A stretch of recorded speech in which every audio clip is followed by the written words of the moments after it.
Hello, so today we are going to be doing a book stack of my favorite books of 2022, or at least the highest rated books. I just wanted to do, it's got these six off to the right, and then I wanted to do an honorable mention for what was actually my favorite book, but it didn't get a high enough rating to make the top six, and that is For Women, Fire, and Dangerous Things by George Lakoff. That book in particular, I think, really hits the nail on the head on kind of the more abstract philosophical metaphysics, but since, some of my categories for rating stuff include, like readability and utility, it scored rather low. It scored 6.17, which is, but it was my favorite book of the year. So let's get into them. Starting off with 6.75 score, overall, aggregate score.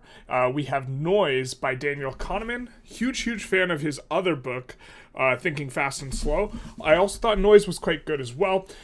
In Noise, they talk about how judgment is impacted not just by bias, but also by noise, which is, if bias is a systemized or consistent sort of, I won't want to say bias, is a consistent sort of inaccuracy, then that is bias. If there's inaccuracy just due to randomness, that's noise, which is a different type of thing, but generally you kind of want to have a tighter judgment. And okay, what do I mean by this? So one of the ways in which we have noise in, for example, our justice system is that the judge you get assigned is a random thing. It has nothing to do with your crimes. And judges will generally agree pretty consistently on which crimes are the most severe and are deserving of the longest punishment or the harshest sentence. But what they disagree with is with like the base rates of what punishment is appropriate. So for example, Judge A might think that a robbery should on average serve 5 years. I'm making up the numbers here. Whereas Judge B might think that the average time served should be 8 years. And so for a serious one for Judge A, they might give 7. And for a serious one for Judge B, they might give 10 years. And the point is that which judge you get assigned doesn't have to do with your crime at all. And so this is a failure in the justice system because there's a random element of chance that is informing, how long the sentences are. Whereas what you would prefer is if all judges kind of gave the same sort of answer for how long people should serve. Another example that gets used in this book is like insurance. You have to try and price insurance appropriately in order to do that. And insurance, like the people in charge of pricing insurance, will just differ drastically in terms of their judgment. And this difference is largely it's a noise type of difference. So you can think of it in terms of a bullseye. If you fire arrows at a target and you look at the back of the target, so you can't tell where the bullseye's at, there will just be a random distribution everywhere with noise. And with bias, you will have all the arrows clustered in one spot, but it will just be off the bullseye. So this is kind of one way to think about noise versus bias. If you average out all the noise, you will hit the bullseye every time, right? So the noise is not a moving of the average. That's what bias does. Bias moves the average, but noise is just kind of random missing, let's say. Okay, and I like this book a lot. I think this is, I don't think it's as strong as his first book, Thinking Fast and Slow, which covers a bunch of cognitive biases, but I do think it's a way to, like, look at how you can be making errors in judgment, and so I really value this book for that. And so let's get into the next one, which is The World Beyond Your Head by Matthew Crawford. I reviewed this somewhat recently. I think this is one of the more recent finishes. And I was a big fan of this book, and in it, Matthew Crawford kind of makes a sort of argument that we need to... So there's... the argument's maybe threefold, or like... there's multiple things going on. One thing that I find particularly striking or particularly important is his perspective on attention, which is that we are living in a sort of world that it's all the incentives for the very powerful interests, in this case like mega corporations and this sort of stuff, their incentives are to appropriate our attention because attention is valuable. And so, like advertisement and like these types of stuff. And he argues that a lot of the design principles behind a lot of the media that we consume is not to actually fulfill us or provide value, but is instead just designed to create maximum engagement. And this is a perverse incentive where, so for example, being glued to your phone allows you to just doom scroll, and then whatever app you're using accumulates as much money as possible.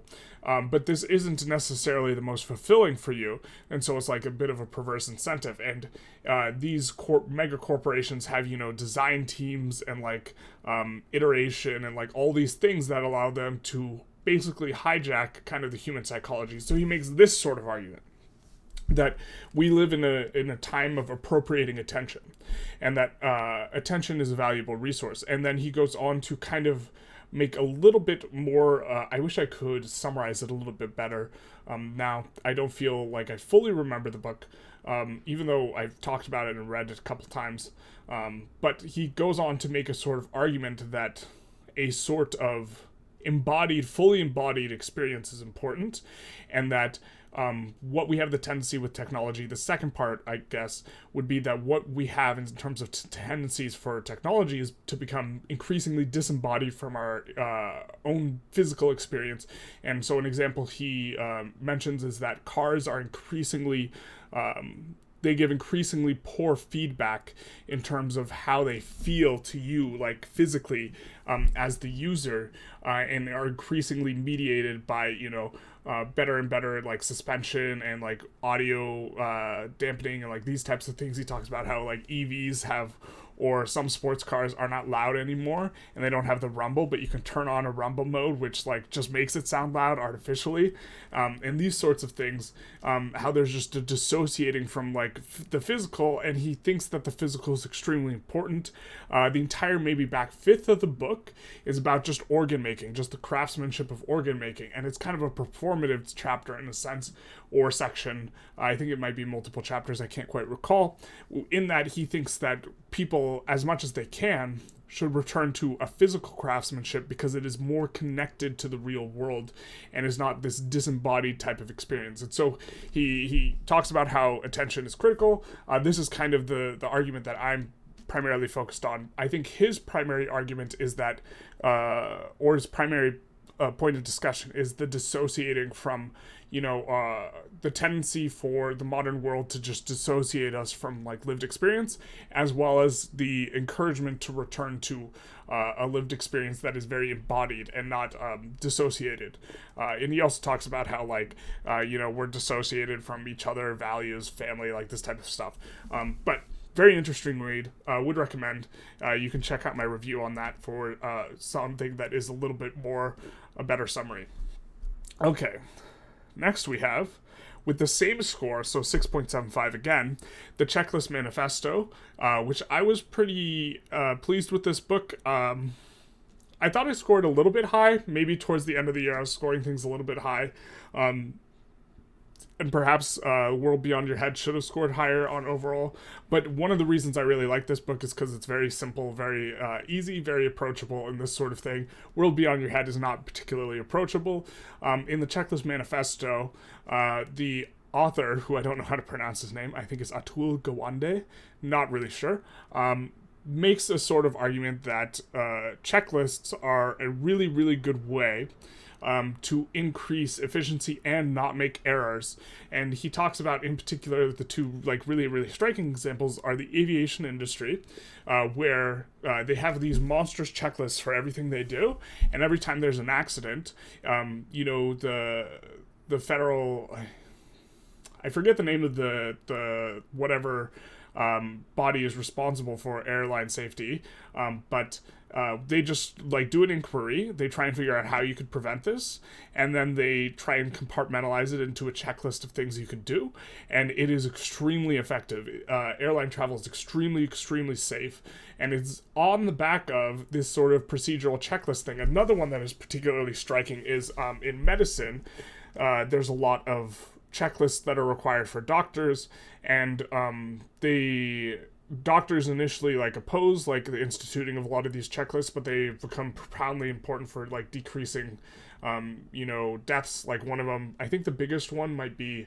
the sanitary measures you take when putting in what is it, like a line into people, so like this intravenous like drip or whatever. Taking extra sanitary measures, or what were at the time extra sanitary measures, just significantly decreases mortality on that. Like checklist post surgery, did I make sure did I account for all of my medical instruments after the surgery, right? You don't want to leave someone with a scalpel in their body or what have you. And these sorts of things are all a big factor towards reducing mortality. And it seems kind of like frivolous to have them in a checklist form, but a checklist is very powerful. Going back to an argument that Crawford types kind of makes, so just talking between the two books, is that an important thing is, or he talks a little bit about jigs, and a jig is a mechanical thing that makes it so you can only move in a certain way. So like, for example, a ruler, drawing a straight line with a ruler is maybe a sort of jig, where because it restricts how you can draw that line, right? That's what the ruler does. It forces you to draw a straight line. In the same way, a checklist is a sort of jig for a procedure, because you have to go through the checklist, it forces you to, go through it in a particular way. And I think that checklists are a particularly powerful, if you're trying to implement systems, there's like an expression, I forget where it's from. It might be from, might even be from Atomic Habits, James Clear's book. But like, you don't rise to the level of the occasion, you fall to the level of your systems, or something like this. Where you can create systems through checklists in a way that is, I think, fairly robust for change. And this is why I was a big fan of this. And I've since I read this, I've started to use a lot more checklists. Like morning checklist, daily checklist, monthly. Like I have like a 6-week checklist for like mental exercise that I've been implementing, and I've been a big fan of this. And so I like the book. Next up, that's not in order. Where's Chasing the Scream? Okay, well, we're going to talk about Chasing the Scream by Johann Hari. For whatever reason, it's not in my slideshow. It might be because it's saved as a different file type. I'm guessing that's it. It's saved as like PNG instead of JPEG or whatever. But Chasing the Scream by Johann Hari. I'm a big fan of his other book, Lost Connections, which is a book on depression. Chasing the Scream is a book on addiction, and I think that he makes a compelling argument for legalization / decriminalization of drugs. He is a bit like racially focused in it, talking about how the war on drugs is like racially motivated against people of color, at least in the United States. I think this is correct, but I have mixed feelings on like the level of emphasis he puts on it, or that he like leads the book with it. But fine, fair enough.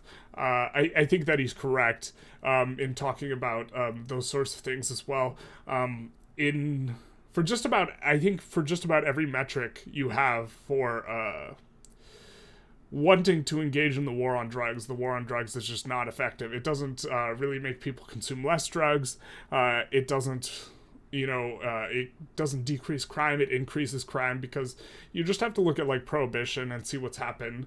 When we made alcohol illegal, it just creates these like illicit sorts of markets for something that people are going to consume anyways, and it leads to a bump in crime. And same with the other drugs. If you legalize them, you would be able to regulate them as well. So like, especially today with like all the fentanyl overdoses becoming such a problem, and this is something I'm generally critical of, is so a common like conservative narrative is that there's like this unholy like alliance / cabal / concerted effort to undermine America through the injection of fentanyl into the United States.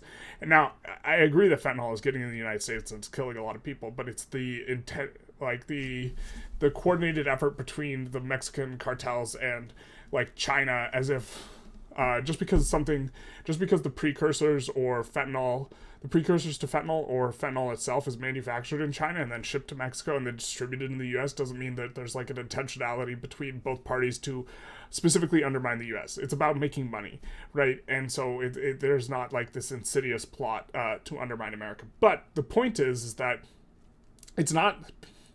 fentanyl isn't coming into the United States because it's trying to like undermine America or whatever. The thing is that when you look at any sort of drug or any sort of illegal substance, when you make it more concentrated, it is cheaper to smuggle.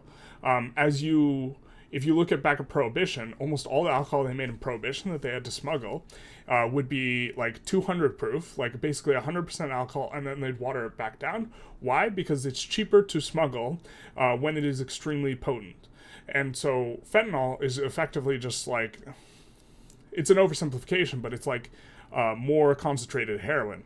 Right, it's cheaper to smuggle fentanyl and then cut it with other drugs. And the problem is that when you cut it with other drugs and this sort of stuff, sometimes you get extremely high concentrations of fentanyl, and this will just kill you. But if heroin and stuff were legal, people wouldn't be doing fentanyl. Just like the most common alcohol of choice is beer, and like very few people are out there drinking like 150 proof or 200 proof alcohol, even though they exist. Like you can get Everclear or whatever it's called, which I think is 190 proof. Maybe Everclear is the 150 proof, and I'm like misremembering. But the point is like when you make something legal, people actually generally consume like the mellow versions of it. The people who work in the fields for making cocaine leaves or the cocoa leaves or whatever, they chew on the leaves to get a bit of a high. It's like drinking a cup of coffee or whatever.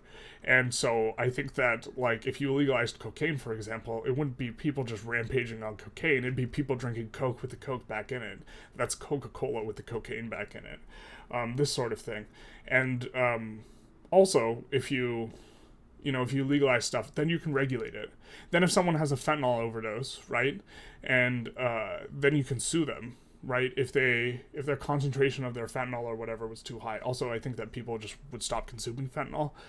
Generally, if everything were legal, I think they would just take heroin or smoke opium. Like the opium you smoke is like, yeah. So, but the book covers a lot of, like the race issues, and also like what is the efficacy and what happens when you ban drugs, and is the fight on drugs effective? The answer is no. And I like this book a lot. I generally like Johann Hari's stuff. I'm excited to read his book on attention. I haven't picked it up yet, but I'm going to. All right, so let's move on to the next one. Checklist Manifesto scored 6.83, Chasing the Scream 6.83, and next up we have Think Again by Dr. Adam Grant, which scored a 7.58.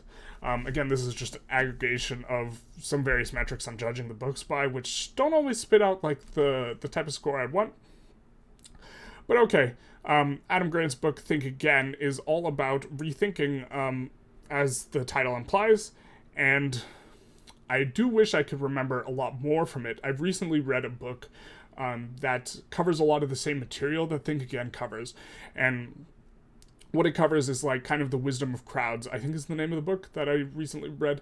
And it talks about how, when you make a decision with a group, like it's more effective to use a group, but you have to be a little bit careful about, tainting the group or the bias or the bandwagoning effect, where if one person starts off with the group and gives their opinion, it'll likely shift everyone in that direction. And so, for example, one thing you can do is have everyone, before they share their opinions, write down what their opinions are, and then talk about why their opinions are afterwards. That way you kind of like lock them in, and then you can get more of the benefit from sort of like the group share type stuff. This is part of what Adam Grant covers in Think Again. I think it's just one of the sections, if I recall correctly. And there's a lot of other stuff on, like, if you're going to have a discourse with someone, you have to try and see things from their perspective, and also, like, give them some space and acknowledge their perspectives and these sorts of things. And Adam Grant talks about these sorts of stuff. Big fan of Adam Grant on social media. I think that he is in a world where like everything's like really about polarization in terms of the communication, it's like a bit of a breath of fresh air, because he's actually looking to have productive communication, which I think is a big part of Think Again. There's like I think there's like 3 sections of the book, like helping yourself rethink, helping others rethink, and like something like this, and then like another one. But it's the idea of like rethinking for yourself, rethinking for society, rethinking for like others, like some sort of stuff, and so he covers a bunch of different stuff, and amongst that is, you know, the groupthink stuff, as well as, you know, like what communicative methods are important, you know, how do people get stuck in like certain types of thought patterns, why this is problematic, like echo chambers, these sorts of things. But I was overall very big fan of the book. I thought it was well written, and I will probably be looking to read more Adam Grant stuff in the future. Big fan. Probably more of his newer stuff, and focusing less on like looking back, because generally a lot of these more science empirically oriented authors, I've noticed their later books tend to be a lot better than their newer books tend to be a lot better than their like first or second efforts. And Adam Grant is coming from, if my recollection is correct, he is coming from a place of being an expert rather than, you know, being a writer first. And so the expert first versus writer first, generally the expert first people, their first or second books are a little bit or that's what I've noticed. And the last one is Cognitive Behavioral Therapy Made Simple, which I scored at an 8, but I'm not entirely sure on the rating overall. Big part of it is that I think that so cognitive behavioral therapy is a sort of intervention where you are kind of looking at your thoughts themselves. You are, if to use a bit of a metaphor that I use a lot, you have like these glasses through which you perceive reality. I can't find my glasses, so I can't demonstrate it. But you have like these glasses through which you perceive reality, right? And what you do with cognitive behavioral therapy is you take off the glasses and you look at them rather than just merely looking through them. And so it's a therapeutic method where you know, there are systems or jigs, to go back to A World Beyond Your Head, talk about that. They're like sort of cognitive jigs that allow you to examine your thinking and ask, you know, questions in a structured way about your thinking. You know, is this real? This sort of stuff.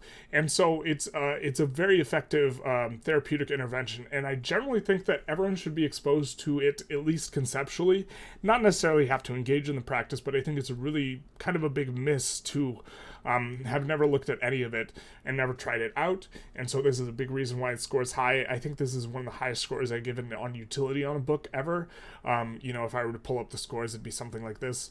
And I'm generally a big fan. I'm probably going to read the book again in the near future. You know, I'm a big fan of mental exercise in general, and cognitive behavioral therapy is just a form of mental exercise, right? Where your main point is you're looking at your habitual thought patterns and you're asking yourselves questions about it, or you're trying to lead yourself in a different direction with your habitual thought patterns. Because a lot of times, you know, people react to situations and make interpretations, and those interpretations aren't like a conscious effort.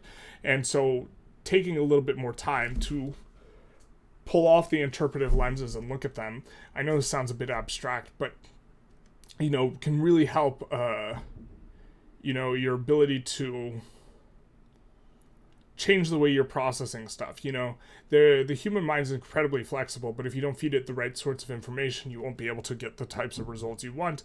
And so, this sort of like looking under the hood and trying to rewrite some problematic patterns. I don't know if this book discusses it, but it's going to be in a lot of cognitive behavioral therapy stuff, which is Martin Seligman's like 3 P's of what is it? I can't remember. The 3 P's of helplessness, which is, generally speaking, if you look at your... So the reason I bring up Martin Seligman is he had some of the like very early cognitive behavioral therapy. But Seligman, the 3 P's are, if you believe that your problems are personal, pervasive, or permanent, this can lead to a case of learned helplessness. And what learned helplessness is that you just functionally stop trying to escape what's going on. And he had this study where like dogs were shocked, which is terrible, and if they, at the beginning of the study, they were shocked, they would jump over a barricade and get to where they're not being shocked. And then throughout the study, I'm oversimplifying it here, but they were not able to get away from being shocked, and they would just like lay down and whimper because they were like harnessed down. And then after, when they were not harnessed down, they would no longer jump over to the other side, which indicates that they had learned that the situation is helpless and they can't escape the shocks, which is particularly striking because even though they can now jump over, they choose not to. And so the idea is, if you have an interpretive pattern in your own life where you interpret reality that your problems are personal, that is, they are essentially tied to you in a way that cannot be escaped, right? They're tied to you yourself, not your behavior, not your situation, but to you. This will make you less resilient and less likely to take action in the same way that the dogs are less likely to jump over the barricade. Also, what was it? Personal, pervasive, that your problems in one area kind of extend to the rest of your life. Like, if you think that you did poorly at work one day and this makes you a horrible person, obviously you're generalizing to like every area of your life simultaneously, and this is like not necessarily appropriate. And finally, that they are permanent, as in, your problems cannot be changed and they'll always be bad.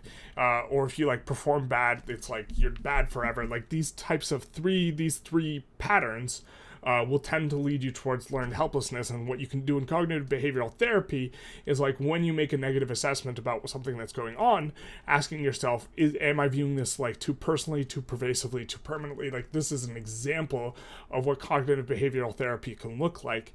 Where you write down what's your evaluation of myself, and you write down, is this true? Is this have a bias towards, being personal, pervasive, permanent? Is it like really this permanent, pervasive, personal, all these sorts of things? And so this is like a sort of conscious effort to like look into your thinking, rather than just like letting your thinking lead the way, as it were. You're leading your thinking with a sort of cognitive jig.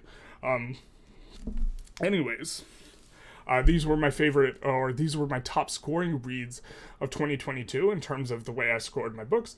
Again, I would like to just honorable mention Women, Fire, and Dangerous Things by George Lakoff, which was probably my favorite book of this year, but it didn't score high because my scoring metrics my metrics are just such that it was impossible to score high for any very technical book. It's just impossible to score high on.